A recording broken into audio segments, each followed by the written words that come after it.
ಇವತ್ತು ಕರ್ನಾಟಕ ರಾಜ್ಯ ಸಂಯುಕ್ತ ಆಶಾ ಕಾರ್ಯಕರ್ತೆಯರಿಂದ ಎರಡನೇ ದಿನ ಅಹೋರಾತ್ರಿ ಧರಣಿಯನ್ನು ಮಾಡ್ತಾ ಇದೀವಿ.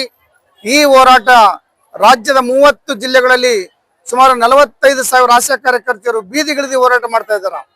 ಕಲಬುರಗಿ ಜಿಲ್ಲೆಯಲ್ಲಿ ಕೂಡ 1800 ಆಶಾಗಳು ಹೋರಾಟದಲ್ಲಿ ತೊಡಗಿದ್ದಾರೆ. 3 ದಿನದ ಧರಣಿ ಇದು.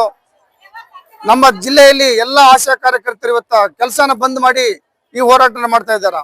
ಈ ಹೋರಾಟದ ಮುಖ್ಯ ಉದ್ದೇಶ ಅಂತಂದ್ರೆ ಕಳೆದ ಜನವರಿ ತಿಂಗಳಲ್ಲಿ ರಾಜ್ಯ ಮಟ್ಟದಲ್ಲಿ ನಮ್ಮ ಆಶಾ ಕಾರ್ಯಕರ್ತೆಯರು ಹೋರಾಟ ಮಾಡಿದಾಗ ಮಾನ್ಯ ಮುಖ್ಯಮಂತ್ರಿ ಸಿದ್ದರಾಮಯ್ಯನವರು 10,000 ರೂಪಾಯಿ ಸಂಬಳನ ನಿಗದಿ ಮಾಡ್ತೀವಿ ಅಂತ ಆಶ್ವಾಸನೆ ಕೊಟ್ಟರು. ಆದ್ರೆ 7-8 ತಿಂಗಳಾದ್ರೂ ಕೂಡ ಆ ಆಶ್ವಾಸನೆಯನ್ನು ಈಡೇರಿಸಿಲ್ಲ. ಇದನ್ನ ನಾವು ಉಗ್ರವಾಗಿ ಖಂಡಿಸ್ತಾ ಇದ್ದೀವಿ. ಒಂದು ರಾಜ್ಯದ ಮುಖ್ಯಮಂತ್ರಿಯಾಗಿ ಇವತ್ತು ಇಡೀ ದೇಶ ತುಂಬಾ ಸುದ್ದಿ ಆಯ್ತು ಅವ್ರು ಕೊಟ್ಟಂತ ಆಶ್ವಾಸನೆ, ಅದನ್ನ ನಿರಾಕರಿಸ್ತಾ ಇದ್ದಾರೆ. ಆ ಆಶ್ವಾಸನೆ ಈಡೇರಿಸ್ತಾ ಇಲ್ಲ ಅಂದ್ರೆ ಅವ್ರಿಗೆ ನಾಚಿಕೆಗೇಡು ಸರ್ಕಾರಕ್ಕೆ ಅಂತ ನಾವು ಹೇಳ್ತಾ ಇದೀವಿ.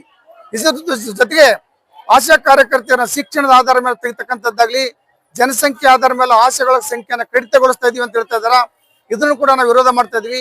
ಈಗ ಆಶಾಗಳು 60 ವರ್ಷ ಆಗಿ ನಿವೃತ್ತಿ ಹೊಂದಿದ್ರೆ ಅವ್ರಿಗೆ ಸೂಕ್ತ ಯಾವುದೇ ಒಂದು ಸಂಭಾವನೆ ಇಡಿಗಂಟು ಕೊಡ್ತಾ ಇಲ್ಲ. ಎಲ್ಲಾ ಬೇಡಿಕೆಗಳನ್ನ ಇಟ್ಟುಕೊಂಡು ಸರ್ಕಾರ ಈ ಬೇಡಿಕೆಗಳನ್ನ ಈಡೇರಿಸಬೇಕು.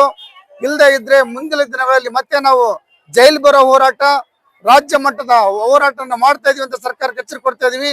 ಇದು ನಮ್ಮ ಆಶಾ ಕಾರ್ಯಕರ್ತೆಯರು ಸಾಕಷ್ಟು ಒಂದು ಆರೋಗ್ಯ ಇಲಾಖೆ ಬೆನ್ನೆಲುಬಾಗಿ ಕೆಲಸ ಮಾಡ್ತಾ ಇದ್ದಾರೆ.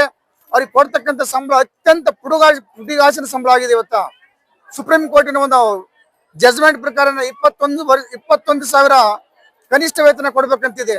ಆದ್ರೆ ಇವತ್ತು ಸರ್ಕಾರ ಕೊಡ್ತಾ ಇರೋದು ನಮ್ದು 6,000 ರೂಪಾಯಿ ಸಂಬಳ. ಇದು ಈ ಒಂದು ಬೆಲೆ ಏರಿಕೆ ದಿನಗಳಲ್ಲಿ ಅವ್ರ ಜೀವನ ಮಾಡೋದು ಕಷ್ಟ ಆಗಿದೆ. ಅದಕ್ಕೋಸ್ಕರ ಆಶಾ ಕಾರ್ಯಕರ್ತೆಯರು ಇದು ಒಂದು ಅಳಿವಿ ಉಳಿವಿನ ಪ್ರಶ್ನೆ ಆಗಿ ಇವತ್ತು ನಾವು ಅಹೋರಾತ್ರಿ ಧರಣಿಯನ್ನ ಮಾಡ್ತಾ ಇದೀವಿ. ಇದು 2ನೇ ದಿನ ಧರಣಿ. ಇವತ್ತು ಕೂಡ ಸುಮಾರು 1800 ಜನ ಇನ್ನು ಬರ್ತಾ ಇದಾರ, ಭಾಗವಹಿಸ್ತಾ ಇದಾರ. ನಾಳೆ ಕೂಡ ಹೋರಾಟ ಮಾಡ್ತಾ ಇದೀವಿ. ಈ 3 ದಿನದ ಹೋರಾಟದಿಂದ ಸರ್ಕಾರಕ್ಕೆ ಎಚ್ಚರಿಕೆ ಕೊಡ್ತಾ ಇದೀವಿ. ಅವ್ರು ಏನಾದ್ರು ನಮ್ಮ ಬೇಡಿಕೆ ಈಡೇರಿಸ್ತಾ ಇದ್ರೆ ಮುಂದಿನ ದಿನಗಳಲ್ಲಿ ನಾವು ಜೈಲ್ ಬರೋ ಚಳವಳಿ ಮಾಡ್ತೀವಿ ಅಂತ ಸರ್ಕಾರದ ಗಮನಕ್ಕೆ ತರ್ತಾ ಇದೀವಿ. ವಿಜಯ್ ದೇಸಾಯಿ, ಆಶಾ ಸಂಘಟನೆ ಜಿಲ್ಲಾ ಗೌರವಾಧ್ಯಕ್ಷರು, ಕಲಬುರಗಿ.